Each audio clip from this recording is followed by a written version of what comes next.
10월 19일 말씀 묵상하겠습니다. 함께 기도하겠습니다. 하나님 감사합니다. 우리가 자비롭고 은혜롭고 노하기를 더디하시며 인자와 진실이 많은 하나님을 깨달아 알기를 원합니다. 우리의 죄를 용서하시지만 그러나 공의로우셔서 우리의 죄에 대해서 반드시 벌을 주시는 하나님의 거룩하심을 알게 하여 주시옵소서. 그래서 하나님 안에서 하나님의 거룩하심과 같이 거룩한 백성이 되게 하여 주시옵소서. 예수님 이름으로 기도했습니다. 아멘. 오늘의 말씀은 출애굽기 34장 1절부터 17절까지의 말씀입니다. 말씀을 함께 살펴보시기 전에 개인적으로 말씀을 꼭 읽으시고 묵상하는 시간 가지시기 바랍니다. 34장 1절입니다. 여호와께서 모세에게 이르시되 너는 돌판 둘을 처음 것과 같이 다듬어 만들라. 내가 깨뜨린 처음 판에 있던 말을 내가 그 판에 쓰리니 아침까지 준비하고 아침에 시내산에 올라와 산 꼭대기에서 내게 보이되 아무도 너와 함께 오르지 말며 온 산에 아무도 나타나지 못하게 하고 양과 소도 산 앞에 서 먹지 못하게 하라 라는 말씀으로 시작하고 있습니다. 그렇습니다. 하나님께서 시내산에서 모세에게 두 돌판을 주셨습니다. 하나님께서 친히 쓰시고 하나님께서 기록하신 그 돌판을 주셨지만 산 밑에서 벌어지는 일, 즉 이스라엘 백성들이 하나님을 속히 떠나서 금송아지를 만들어 놓고 그곳에 우상을 숭배했죠. 그것에 대한 분노로 모세는 산에서 내려와서 하나님께서 주신 그 돌판을 깨트려 버립니다. 그 결과 그 죄를 지은 많은 이스라엘 백성들이 죽임을 당하게 되고 이제 다시금 하나님께서는 모세의 그 중보 기도를 들으시고 이스라엘 백성들을 용서하십니다. 그리고 하나님께서 모세에게 말씀하시는 것은 다시금 돌판 둘을 처음과 같이 다듬어서 만들라고 말씀합니다. 그리고 하나님께서 다시금 이스라엘 백성과 언약을 다시금 새롭게 갱신하시기 위해서 이제 모세로 하여금 다시 시내산에 올라오라 라고 말씀하십니다. 그러자 모세는 항상 그런 것처럼 하나님의 말씀을 따라서 돌을 처음과 같이 깎아 만들고 아침에 일어나서 그 두 돌판을 손에 들고 여호와의 명령대로 시내산에 올라가게 됩니다. 그렇습니다. 모세의 삶은요, 하나님의 마음을 너무나도 잘 아는 삶이었고요. 또한 하나님의 명령대로, 하나님의 말씀대로 그는 온전히 순종했던 자였습니다. 그러자 여호와께서 구름 가운데 강림하시고 그와 함께 거기 서서 여호와 이름을 선포하셨습니다. 여호와의 이름을 선포하셨다는 것은 하나님이 어떠한 분인지, 하나님의 성품이 어떠한지 모세에게 분명히 알게 하셨다라는 말씀이죠. 6절 보면 이렇게 말씀합니다. 여호와께서 그의 앞으로 지나시며 선포하시되 여호와라, 여호와라, 자비롭고 은혜롭고 노하기를 더디하고 인자와 진실이 많은 하나님이라.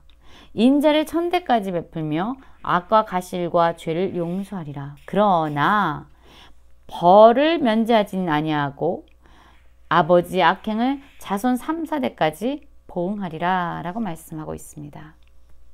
여호와의 성품이 지금 선포되고 있는데요. 하나님은 사랑의 하나님이실 뿐만 아니라 공의의 하나님이십니다. 사랑이 70%고 공의가 30%인 하나님이 아니라 사랑이 100%이면서 동시에 공의가 100%이신 하나님이십니다.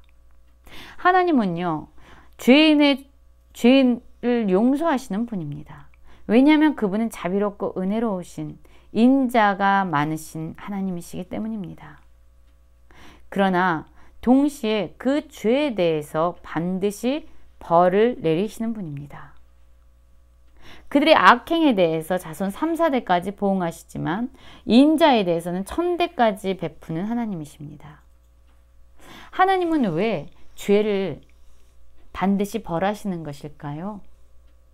바로 이스라엘 백성들을 거룩하게 세우시기 위함이죠. 사랑은요, 그냥 무조건 죄를 덮어주는 것이 아닙니다. 사랑은 상대에게 최선의 것을 주는 것입니다. 이스라엘 백성이 죄를 마음껏 지어도 용서를 한다면 그들은 끊임없이 죄의 족쇄에 매어서 더 큰 죄로 나아가게 될 것입니다. 그러면 그 죄로 말미암아 그들은 황폐하게 되고 스스로 멸망하게 되고 죽음의 길로 나아가게 되는 겁니다. 진정한 사랑은요, 그들 안에 있는 죄, 그들을 망하게 하고 그들을 멸망시키고 그들을 죽이는 죄를 그들에게서 뽑아내서 그들의 거룩한 백성으로 그들을 세워가는 것입니다. 하나님의 사랑은요, 그냥 죄를 덮는 공의가 사라진 사랑이 아닙니다. 하나님의 사랑은 100%의 공의를 포함하고 있는 100%의 사랑이 전제되어 있는 그러한 하나님의 성품에 대해서 지금 말씀하고 있는 것이죠. 그래서 바로 이 하나님의 성품이 그대로 드러난 것이 예수 그리스도의 십자가의 사랑입니다. 반드시 죄에 대해서 벌을 내리시지만 또한 반드시 사랑으로 덮어주신 하나님의 사랑이 예수님의 십자가에 잘 드러나 있지요. 하나님이 어떠한 분이신지 선포되자 모세는 급히 땅에 엎드려 하나님을 경배한다 라고 말씀하고 있습니다. 그가 한 말이 무엇입니까? 주여, 내가 주께 은총을 입었거든 원하건대 주는 우리와 동행하옵소서. 이는 목이 뻣뻣한 백성이니다 라고 고백하고 있습니다. 지금 모세는요, 이스라엘 백성이 얼마나 교만하고 또한 범죄한 자들인지에 대해서 고백합니다. 그럼에도 불구하고 모세는 하나님께서 그들과 동행하시도록 요청하고 있습니다. 이러한 기도가 가능한 것은요, 바로 하나님의 성품에 대해서 모세가 분명히 알고 있었기 때문입니다. 죄에 대해서 벌하시지만 그분의 용서와 사랑은 끝이 없다라는 것을 모세는 알았던 것이죠. 그래서 목이 뻣뻣한 백성들이고 또한 분명히 죄를 지은 백성들이지만 주님, 그 죄를 사하시고 또한 우리와 동행해 주시고 주의 기업으로 이 백성을 삼아 주십시오 라고 간청하게 되죠. 하나님께서는 이러한 이스라엘 백성들 범죄에서 하나님을 속히 떠났지만 죄에 대해서 하나님은 그들을 벌하셨습니다. 그 이후에 하나님은 다시 그들로 하여금 언약을 세우기를 원하셨던 것이죠. 이 언약을 세우셨습니다. 하나님의 백성으로서 그들이 어떻게 살아야 되는지 하나님은 분명히 그들에게 보여주셨고요. 또한 이스라엘 백성들은 그것에 따라서 살기로 결정한 백성들입니다. 그럼 하나님께서는 이들을 통해서 무엇을 행하길 원하실까요? 놀라운, 지금까지 온 땅에 아무 국민에게도 행하지 않은 놀라운 일을 행하실 것을 하나님은 말씀합니다. 그래서 어떤 일을 보기 원하실까요? 너희 전체 백성 앞에서 행할 것이라 내가 머무는 나라 백성이 다 여호와의 행하심을 보리니 내가 너를 위해 행할 일은 두려운 것이다 라고 말하고 있죠.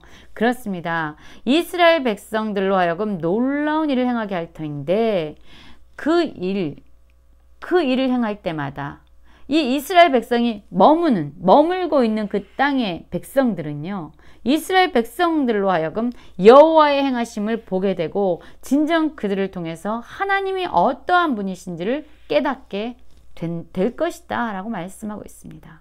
그렇습니다. 하나님은요, 이스라엘 백성들을 선택하시고 그들로 하여금 하나님이 어떠한 분이신지를 온 열방 가운데 선포하길 원하십니다. 그래서 그들을 선택하신 거예요. 그들을 통해서 먼저 그들로 하여금 하나님의 어떠한 분이신지를 알게 하고 또한 그들을 통해서 하나님의 어떠한 분이신지 온 열방 가운데 선포하기 원하신 것이 바로 하나님의 뜻이었습니다. 그러기 위해서 그렇게 하나님의 백성으로 살아가기 위해서 먼저 필요했던 것은요, 바로 이것입니다. 무엇일까요? 그들이 바로 하나님이 명령하신 것을 삼가 지키는 것이에요. 그럼 하나님이 첫 번째로 명령하시는 것은 무엇일까요? 이제 그들이 가나안 땅에 들어가게 될 터인데 그들이 이제 브릿 사람과 가나안 사람과 아모리 사람, 헷 사람과 브릿 사람과 히윗 사람, 여부스 사람들을 그 가나안 땅에 지금 살고 있는 사람들을 쫓아내게 될 것입니다. 하나님께서 일을 행하실 거예요. 그러면 이제 이스라엘 백성들은 무엇을 해야 되느냐?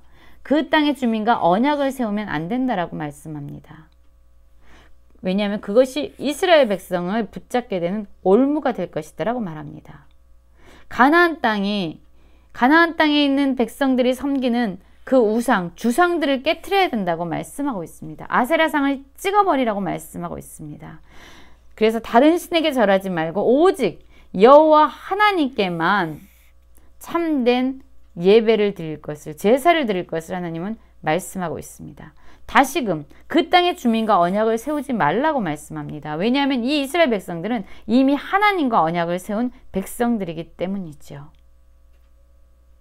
그렇습니다. 하나님은 지금도 우리를 통해서 하나님이 어떠한 분이신지 열방 가운데 선포하기를 원하십니다.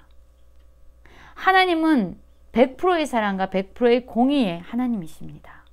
그러기 위해서 우리는 세상의 가치관과 타협해서는 안 됩니다. 세상의 사람들이 쫓고 있는, 추구하는 삶을 향해서 나아가서는 안 됩니다. 우리는 그 세상과 구별되어져 우리의 삶의 기준은 바로 하나님의 말씀이고 하나님의 명령이 되어야 합니다.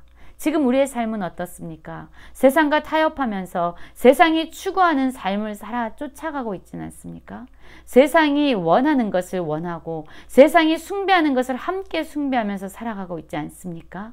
여기서 돌이켜서 하나님의 거룩한 백성답게 하나님의 성품을 이 땅 가운데 선포하며 말씀을 기준으로 살아가는 구별된 백성이 되기를 간절히 기도합니다.